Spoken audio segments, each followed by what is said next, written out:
What we're going to cook now is going to be spaghetti a vongole. Well, that's what Mario, the salmon, calls it. But over here in Blighty, what we call it is spaghetti with clams. So all you want to do is take some dry spaghetti, and you want to probably take a generous handful, enough that will serve 2 people. And then the trick with spaghetti is you want to cook the spaghetti in water as salty as the sea. So don't be shy with the salt, chuck a good handful in. And also a little tip is twist the spaghetti before you put it in. So you just take it over to the hob, get a pot full of boiling water, and then get your salt, good handful, it should be as salty as the sea. And then twist your spaghetti and you pop it in, and it should all just go out to the side like that, and then it will go in evenly.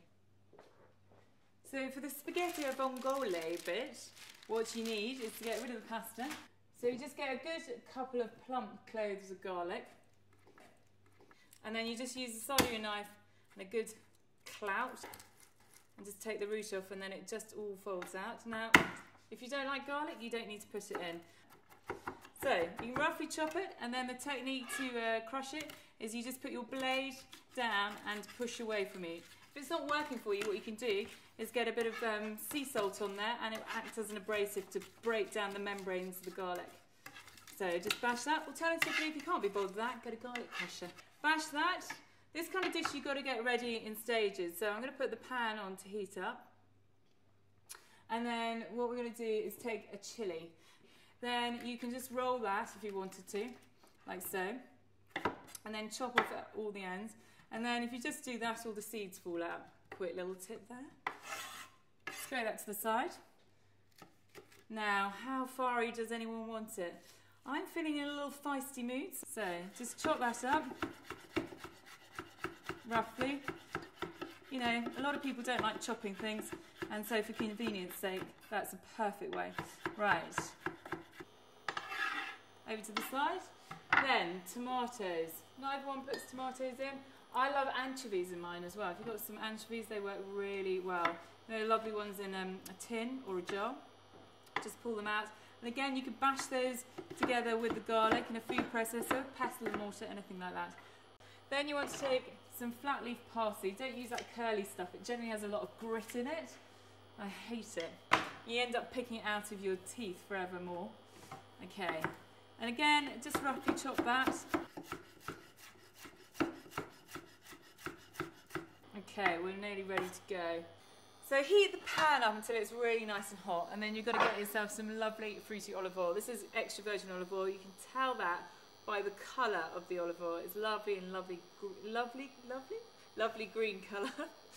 And then pour a good glug of that in there. I know that looks like a lot, but it is going to be between 2 people, and you're looking for the flavour from the olive oil as well. So let's put that in.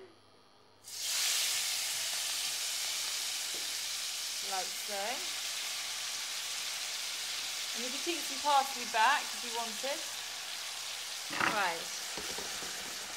Then you're going to get some capers. And these are just little capers. You just want to drain the liquid off and put those in. I quite like it piquant, and this is what adds to the dish. You don't have to add them if you don't want to. It's all about what you've got in your cupboard.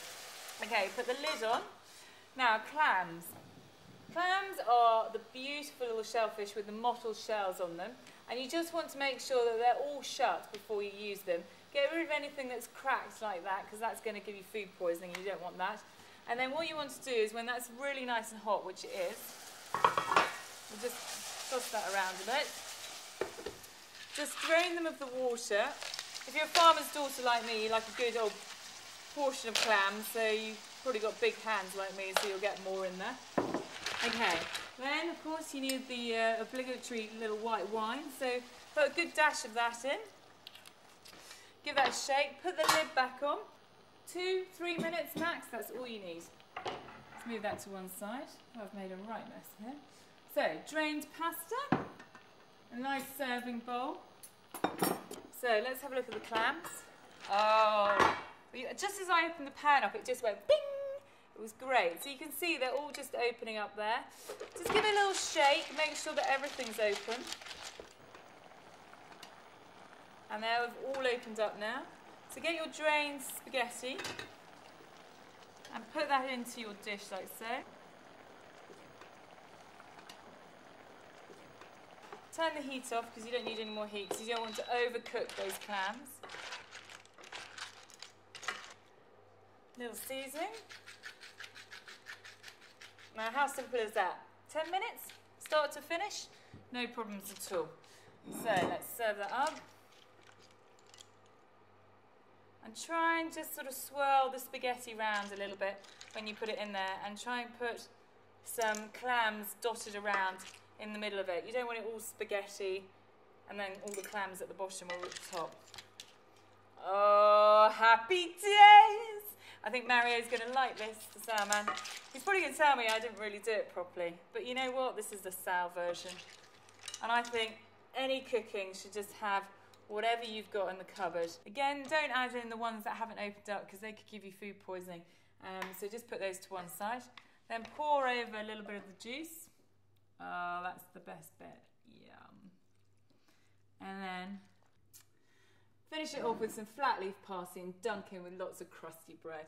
And as Maria would say, bon appetito, but we say, get stuck in.